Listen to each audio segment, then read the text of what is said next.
Seas quien seas, es casi seguro que la última vez que dormiste soñaste algo, incluso si no te acuerdas. Pero aunque el acto de soñar sea algo universal en el ser humano, hace poco que hemos empezado a entender de verdad cómo funciona el mundo de lo onírico.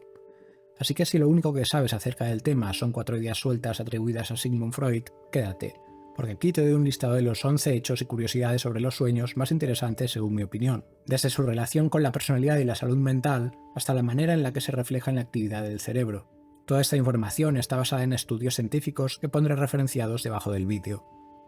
Número 1. Hombres y mujeres sueñan de manera diferente. Siempre hay excepciones, pero los estudios que analizan el contenido de los sueños entre hombres y mujeres suelen encontrar el mismo tipo de diferencias.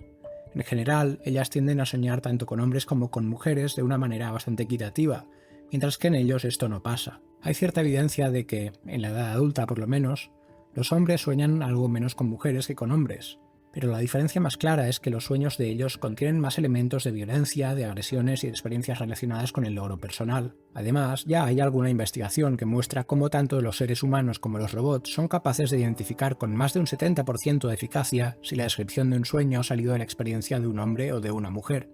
Esto no significa que estas diferencias tengan causas puramente biológicas, ya que podrían reflejar perfectamente las diferencias de género que experimentamos al interactuar con la sociedad. Lo cual nos lleva al siguiente hecho sobre los sueños. 2. Los sueños expresan la ansiedad que vivimos en el día a día. Si hay una idea de Freud sobre las pesadillas que ha envejecido bien, es esta. Hay una gran cantidad de estudios que muestran que el contenido de lo que soñamos no es totalmente aleatorio, aunque incluye algo de caos. En concreto, se ha visto que aunque lo onírico casi siempre tiene un componente de fantasía, tiende a incluir referencias a la vida real, algo que se corresponde con lo que se conoce como la hipótesis de la continuidad. Y concretamente, aquello a lo que le damos importancia o lo que es significativo para nosotros, tiende a infiltrarse más en nuestros sueños. Pero esto se cumple especialmente cuando hay algo que desestabiliza nuestra salud mental, tal y como ocurre con lo que nos genera estrés o ansiedad. Todo indica que las personas que sufren problemas del estrés tienen una mayor tendencia a tener sueños relacionados con lo que les preocupa en la vida real. Y el caso más extremo lo tenemos en quienes han desarrollado traumas, como veremos luego. Número 3. Tenemos varios sueños cada noche, pero los olvidamos casi todos. Se estima que los casos de personas que nunca recuerdan sus sueños son relativamente escasos, algo que le ocurriría aproximadamente a menos del 7% de la población. Pero la evidencia científica sugiere que incluso estas personas probablemente sueñan cada vez que duermen varias horas. De hecho, por norma general, todos tenemos de 4 a 6 sueños por noche, aunque esta cantidad varía un poco especialmente dependiendo de la edad. Además, la mayoría de los sueños que podemos recordar al despertar, que son la minoría, desaparecen de nuestra memoria después de unos minutos de estar despiertos, a no ser que hagamos algo deliberado para evitar que ese recuerdo se desvanezca, como por ejemplo describirlos en un diario de sueños. ¿Significa esto que es totalmente imposible que exista alguien incapaz de soñar? No, hay casos muy excepcionales de personas a las que les pasa esto, pero para que esto ocurra tiene que darse una lesión o una malformación en áreas clave del cerebro. Por cierto, antes de pasar al siguiente apartado, te recuerdo que si te interesa la psicología, puedes hacer clic en el botón de suscribirse para ver más contenido como este. También me gustaría dar las gracias por la buena acogida del canal, porque llegar a más de 2000 suscriptores con menos de 10 vídeos no es poca cosa. No me enrollo más, sigamos. Número 4. Los sueños de la fase no REM son distintos al resto. Por si no lo sabías, la actividad mental que experimentamos al dormir puede ser dividida en 4 fases que en conjunto forman ciclos de aproximadamente 90 minutos. Las 3 primeras etapas forman lo que se conoce como sueño no REM, y la cuarta es la famosa fase REM en la que movemos los ojos de manera automática. Esta última también es conocida como fase del sueño paradójico, porque en ella hay una actividad cerebral tan elevada que se parece bastante a la que tenemos cuando estamos despiertos.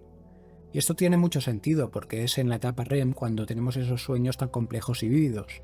Algo que probablemente ocurre porque es en esta fase cuando la corteza cerebral que procesa la información sensorial está muy activada. Este hecho lleva a la creencia popular de que solo soñamos durante la fase REM, pero esto no es cierto. Parece ser que en realidad podemos soñar en prácticamente cualquiera de las 4 etapas del sueño, aunque hay una diferencia. En el estado no REM experimentamos situaciones ficticias mucho más simples, más cortas o fragmentadas y más similares a la vida real, como si esos sueños fuesen versiones simplificadas y aburridas de lo que nos ha ocurrido durante el día. Se trata de vivencias en las que hay muy pocos detalles y apenas hay interacciones sociales, como por ejemplo ir caminando a trabajar o beber un vaso de agua en la cocina.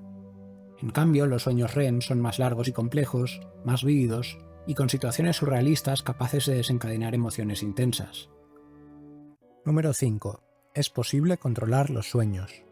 Una de las características típicas de los sueños es que por lo general no tenemos la capacidad crítica suficiente para darnos cuenta de que algunas de las cosas que nos ocurren en ellos son inverosímiles o no tienen sentido. Sin embargo, en una pequeñísima fracción de los casos, las personas son capaces de darse cuenta de que están soñando, y lo que es más interesante, esto va de la mano de la capacidad de controlar lo que pasa dentro de los sueños. O sea que una vez somos conscientes de que lo que estamos experimentando no es real, ganamos una especie de superpoder gracias al cual podemos lograr que pase casi cualquier cosa. Este es el fenómeno de los sueños lúcidos y ocurren cuando al estar en la fase REM, varias partes del encéfalo se activan de una manera aún más parecida a como lo estarían en un estado de vigilia, sobre todo en los lóbulos frontales y parietales. Además, esta es una capacidad que puede ser entrenada, y aunque entrar en detalle en las técnicas para tener sueños lúcidos da para un vídeo entero, te puedo resumir un par de estos que han demostrado ser eficaces.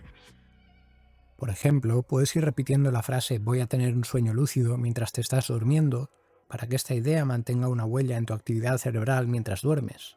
O puedes adoptar la costumbre de preguntarte si estás soñando, cerrando la boca e intentando tomar aire solo por la nariz, porque si en realidad estás durmiendo notarás que igualmente el aire entra por tu boca.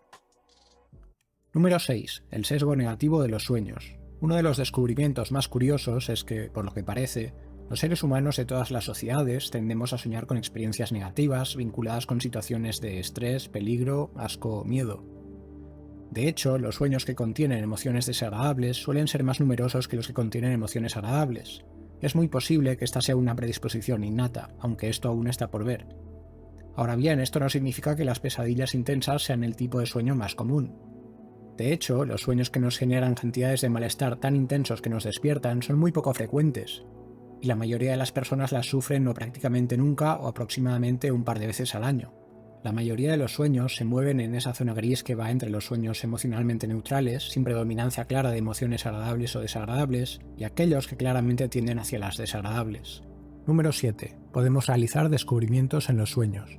En la mayoría de las ocasiones, damos por supuesto que la creación de ideas nuevas implica realizar un esfuerzo consciente por analizar la información que nos llega a través de los sentidos y buscar puntos de conexión entre conceptos que creíamos desconectados entre sí. Sin embargo, también podemos realizar descubrimientos precisamente cuando estamos casi totalmente desconectados del mundo exterior, y cuando nuestra capacidad para pensar de manera racional está limitada. Quizás el ejemplo más famoso de esto es la invención de la tabla periódica por parte de Dmitri Mendeleev, quien explicó que después de haber pasado varios días intentando organizar de una manera coherente los elementos químicos, cayó dormido y en sus sueños descubrió una serie de regularidades que le permitían ordenar los átomos según su masa atómica y sus propiedades químicas a la vez. También está el caso de Auguste Kekulé, quien dijo haber descubierto la estructura circular del benceno soñando con serpientes que se mordían la cola. Pero incluso si no te fías del testimonio de estos dos investigadores, que podrían haber inventado estas historias para parecer más interesantes, ten en cuenta que ya está documentado científicamente que mientras dormimos podemos crear ideas originales a partir de la información a la que hemos sido expuestos horas antes.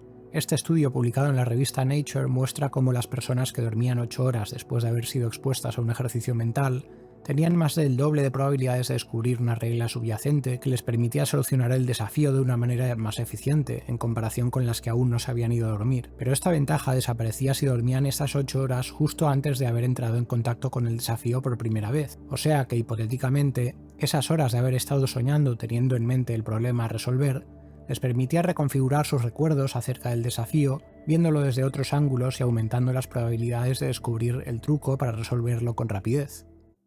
Número 8. El vínculo entre el trauma y los sueños.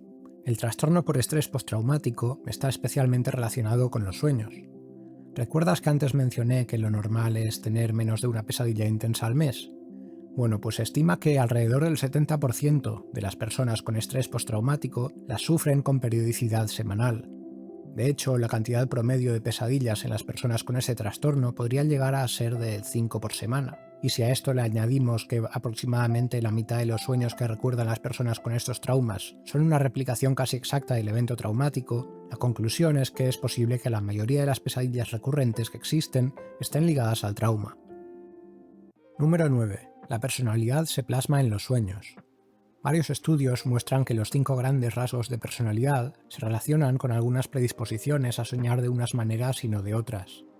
Por ejemplo, las personas con niveles altos de neuroticismo suelen tener más pesadillas y sueños con emociones desagradables, y las que destacan por obtener puntuaciones altas en el rasgo de la apertura a la experiencia son más proclives a tener sueños lúcidos y a recordar sus sueños. Además, quienes son más extravertidos son más dados a soñar con sus amigos y amigas y menos proclives a soñar con personas desconocidas.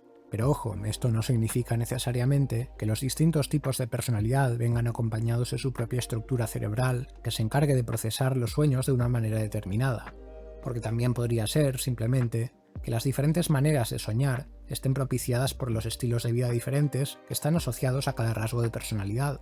Por ejemplo, es más probable que las personas extravertidas estén interesadas en mantener relaciones sociales con una amplia variedad de personas, y esto haga que durante el sueño reciclen esa información proveniente de individuos reales en vez de tener que inventarse gente que no existe.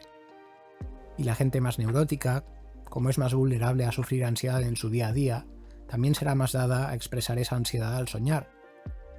Número 10. Los sueños se van volviendo cada vez más emocionantes. Tal y como hemos visto antes, la última de las etapas del sueño, la fase REM, genera situaciones oníricas bastante más complejas y extrañas. Pero esta evolución hacia las situaciones fuera de lo común no ocurre solo a lo largo de esos ciclos del sueño de 90 minutos de duración.